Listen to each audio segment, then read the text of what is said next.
अस्सलाम वालेकुम। आपको पता है कि 24वां सिपारा है, सूरह मोमिन पढ़ रहे हैं और उसी को कंटिन्यू कर रहे हैं। और ये जो हम सूरह मोमिन पढ़ रहे हैं उसमें आप देखें बार बार अल्लाह ताला की कैसी वहदानियत का ज़िक्र हो रहा है कि अल्लाह ताला बार बार इसमें एक मुसलमान और काफिर का ज़िक्र इसमें बार बार आप देखें सूरह मोमिन में कैसे अल्लाह ताला बार बार बता रहे हैं कि अल्लाह एक है और उसके सिवा कोई माबूद नहीं, और शिर्क करने वाला दोज़ख में सीधा सीधा जाएगा। जो दोज़खी हैं, जो शिर्क करने वाले हैं, जो गुनाहों के, फिर उनके लिए माफ़ी नहीं है। और अल्लाह ताला हमें बार बार याद दहानी कराते हैं। वो इसलिए कराते हैं ताकि हम अपने आप को ठीक कर लें, क्योंकि अल्लाह ताला हमें तकलीफ़ में देखना नहीं चाहते। अल्लाह ताला नहीं चाहते कि हम तकलीफ़ में आएँ या हम दोज़ख में जाएं और हम क़यामत के दिन शर्मिंदा हों। तो अल्लाह ताला हमें बार बार याद दहानी, अल्लाह जब क़यामत आएगी तो अल्लाह ताला कहेंगे कि हमने तो आपको बता दिया था, आपने क्या किया इसके बारे में। तो फिर इंसान कहेगा नहीं, हम तो उसके पीछे जा रहे थे। और हमें तो अल्लाह ताला कहेंगे क्या तुम्हारे पास कुरान नहीं आया था, क्या तुम्हारे पास किसी ने नहीं बताया था, क्या किसी ने तुम्हें नहीं समझाया था।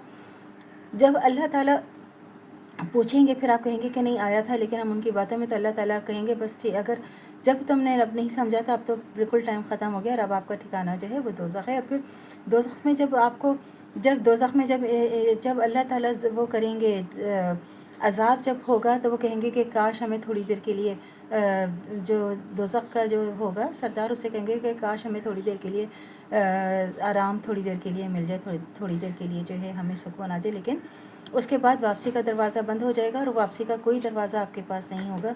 और उसके बाद सिर्फ दोज़ख में आपको जलना ही पड़ेगा। तो फिर अल्लाह ताला सूरह मोमिन की आयत नंबर 65 में देखें, अल्लाह ताला फिर अपनी वहदानियत का क्या ज़िक्र हो रहा है कि वही ज़िंदा है और इसके सिवा कोई माबूद नहीं, तो इसके लिए इबादत को खालिस करके उसी को पुकारो और सारी तारीफ़ अल्लाह ही को सज़ावार है जो तमाम जहान को पालने वाला है। 65 और ए नबी आप फरमा दीजिए कि मुझे इस बात से मना किया कर दिया गया है कि मैं उसकी इबादत करूं जिसको तुम अल्लाह के सिवा पुकारते हो, जबकि मेरे पास मेरे रब की तरफ से खुली दलीलें आ चुकी हैं। 66 और वही है जिसने तुमको मिट्टी से पैदा किया, फिर नुत्फ़े से, फिर लोथड़े से, फिर तुमको बच्चा बनाकर निकालता है, फिर ताकि तुम पहचान पहुँचो अपनी जवानी को, फिर ताकि तुम बूढ़े हो जाओ और कोई तुम में पहले फौत हो जाता है ताकि तुम मुकर्ररा वक्त तक पहुँच जाओ और ताकि तुम समझो। 67 वही जो जलाता है और मारता है, फिर वो जब चाहता है कोई काम करे तो कह देता है कि हो जा, तो वो हो जाता है। 68 क्या आपने नहीं देखा जो अल्लाह की आयत में झगड़ा करते हैं वह कहीं भटकते फिरते हैं। 69 जिन्होंने इस कुरान को झुटलाया और उस चीज़ के साथ हमने अपने रसूलों को भेजा तो जल्द ही ये जान लेंगे। 70 जब इनकी गर्दनों में तोक और जंजीरें पड़ी होंगी घसीटे जाएंगे। 71 खोलते हुए पानी में फिर आग में झोंक दिए जाएंगे। 72 फिर उनसे कहा जाएगा कि वो कहाँ हैं जिनको तुम शरीक ठहराते थे।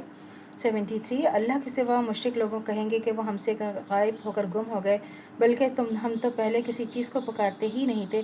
इस तरह अल्लाह काफिरों को गुमराह कर देता है। 74 और ये इसका बदला है तुम ज़मीन में नाहक खुश होते थे, इसकी सज़ा है कि तुम इतराते थे। 75 तुम दोज़ख के दरवाज़ों में दाखिल हो जाओ और हमेशा यहीं रहोगे तो तकब्बुर करने वालों का बुरा ठिकाना है। 76 तो अल्लाह से दुआ करनी चाहिए जो हमारी ईमान है मत्ती दम तो कायम दायम रहे, ख़ात्मा बखैर ईमान पर हो। इजाज़त दीजिए, अल्लाह हाफ़िज़। मेरे चैनल को लाइक कीजिए, शेयर कीजिए, सब्सक्राइब कीजिए। शुक्रिया।